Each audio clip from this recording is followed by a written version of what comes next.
आज हम देखते हैं कि भारत की लोकसभा की पार्लियामेंट का इफ्तिताह हुआ। हमारे प्रधानमंत्री वो एक फोटो आई लेटे हुए हैं। फिर एक टीवी पर मैं देखा कि लोकसभा के अंदर प्रधानमंत्री जा रहे और उनके पीछे कम से कम 18 से 20 हमारे हिंदू भाइयों के मजहब के पुजारी मंत्र पढ़ते हुए जा रहे हैं। प्रधानमंत्री, मुझे देखकर बड़ा ताज्जुब हुआ कि आपके दिल में ये जगह क्यों नहीं पैदा हुई कि जब हिंदू पुजारियों को लेकर मैं जा रहा हूं लोकसभा के अंदर, तो उसमें ईसाई पादरी भी होना चाहिए था, उसमें सिखों के मजहबी रहनुमा को भी होना चाहिए था, उसमें मुसलमानों के कोई एक मौलाना को भी होना चाहिए था। अरे यही तो भारत की खूबसूरती है। वजीर आजम, इस देश का मजहब एक नहीं है, भारत का एक मजहब नहीं है, भारत किसी मजहब को मानता भी नहीं है, भारत पूरे मजहबों को मानता है। इंडिया का कोई रिलीजन नहीं है, इंडिया सब रिलीजन को मानता है। अगर कोई रिलीजन को नहीं मानता, इंडिया उसको भी मानता है। मगर अफसोस हुआ देश के प्रधानमंत्री, आप सिर्फ एक ही मजहब के लोगों को लेकर गए लोकसभा में। काश आपका दिल बड़ा होता तो उसमें ईसाई, सिख, मुसलमान और जैन लोग भी अंदर होते। बाहर हुआ, अंदर भी पढ़ना था यासीन वल कुरानिल हकीम, यह भी पढ़ना था अंदर। मगर प्रधानमंत्री सिर्फ अपने साथ इन्हीं लोगों को लेकर गए। वो लोकसभा का नया इफ्तिताह नहीं दिख रहा था, ऐसा दिख रहा था कि कोई दिल्ली के सुल्तान की ताजपोशी हो रही है। अफसोस हुआ, पार्लियामेंट की जरूरत है, पार्लियामेंट बनना चाहिए, मगर ये क्या हुआ है? क्या ये भारत का सेकुलरिज्म है? क्या ये सत्यमेव जयते है?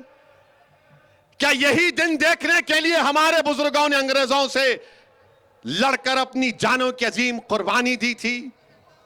क्या इसीलिए हमारे बुजुर्गों ने काला पानी की सजा काटी थी?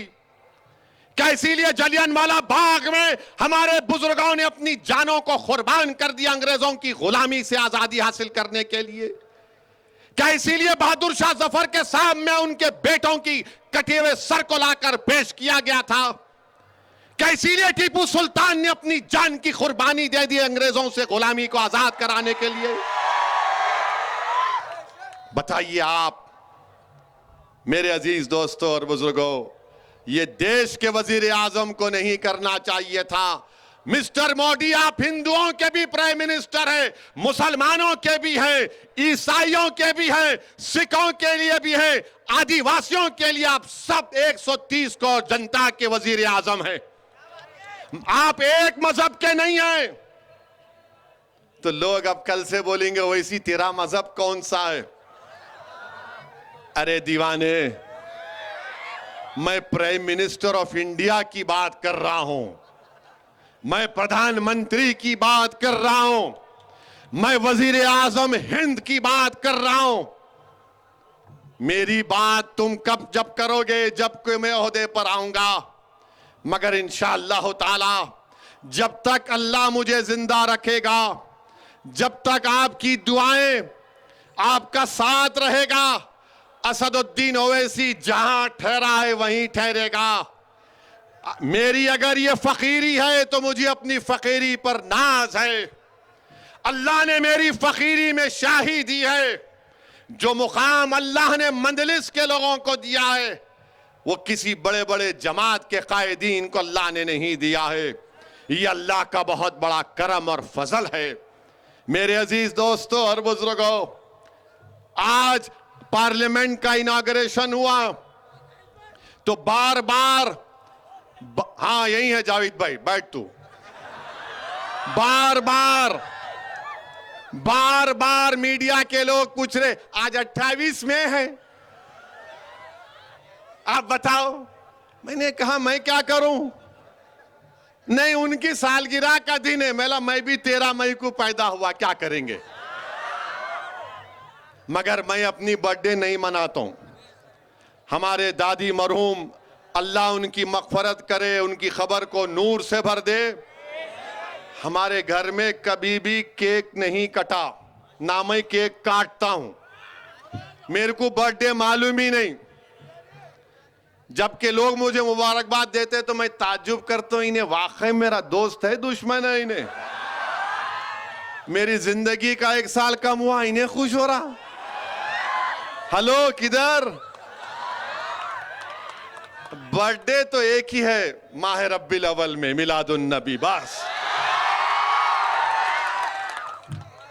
जिसकी वजह से वजीए तख्लीक कायनात हुई है। अब 28 की बात कर रहा हूं, हम उनको जवाब दिए। अब सुनो 28 मई के बारे में। काला पानी की सजा अल्लामा फजल खैराबादी को हुई। अल्लामा फजल खैराबादी ने अंग्रेजों से माफीनामा नहीं लिखा था। 28 मई को पैदा होने वाला 6 माफीनामे लिखा।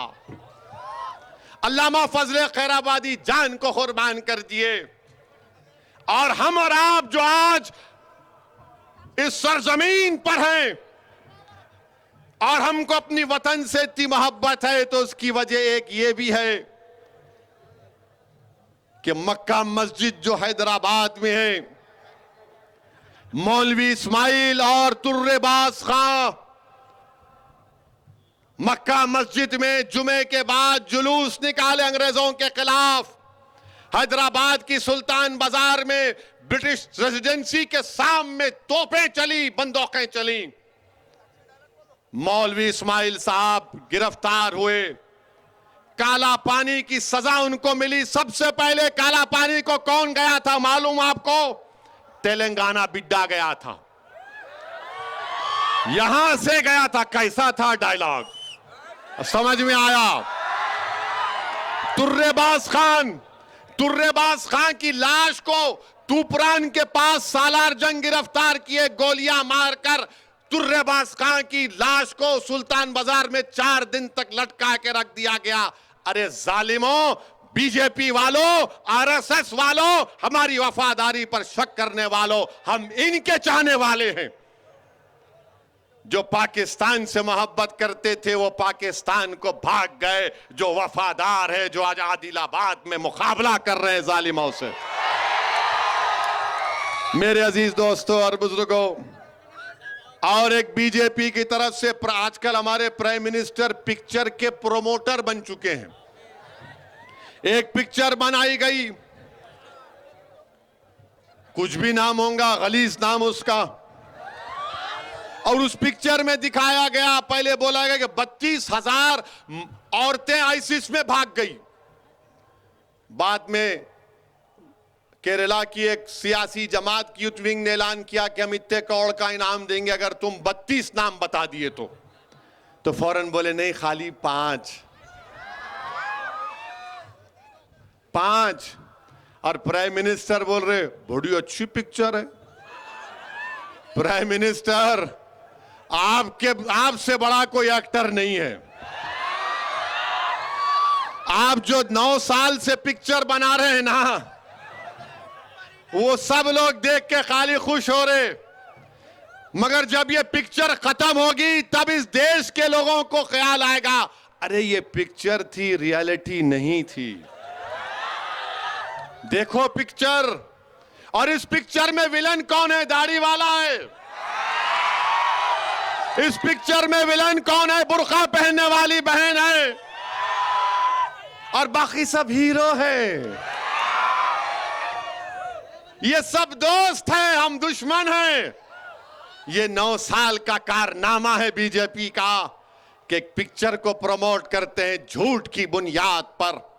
अरे पिक्चर बनाने वालों, तुम हमारी मां और बहनों की बेइज्जती करके अपना पेट पाल रहे हो, तो थूकता हूं तुम्हारे पेट पर, मैं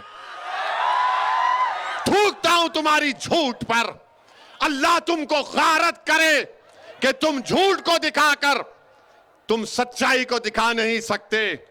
मगर याद रखो, सूरज जब निकलता है तो सूरज सच्चाई की निशानी है। और तुम जानते हो कि मुसलमान दहशतगर्दों का कभी साथ दिया ना कभी देगा इंशाअल्लाह ताला। पिक्चर बना दिए, प्राइम मिनिस्टर प्रमोट कर दिए। अब ये सेक्युलर पार्टी के लोग बोलेंगे अब इलेक्शन आएगा तो कांग्रेस के लोग आके बोलेंगे ओवैसी साहब गाड़ी का स्टीयरिंग आपके हाथ में है। अरे भाई साहब, आपका नामो निशान मिट रहा है। निर्मल में आपका एक क्या नाम उसका, अच्छा कोई भी है, उन्होंने भाग गए छोड़ के, सब छोड़ छोड़ के भाग रहे आपको, मगर इनको सबको एक ही मर्द दिखता है ओवैसी, असदुद्दीन ओवैसी, अकबरुद्दीन ओवैसी, मंजलिस। अरे पहले अपने भागने वालों को रोको, उनको समझाओ। सब के सब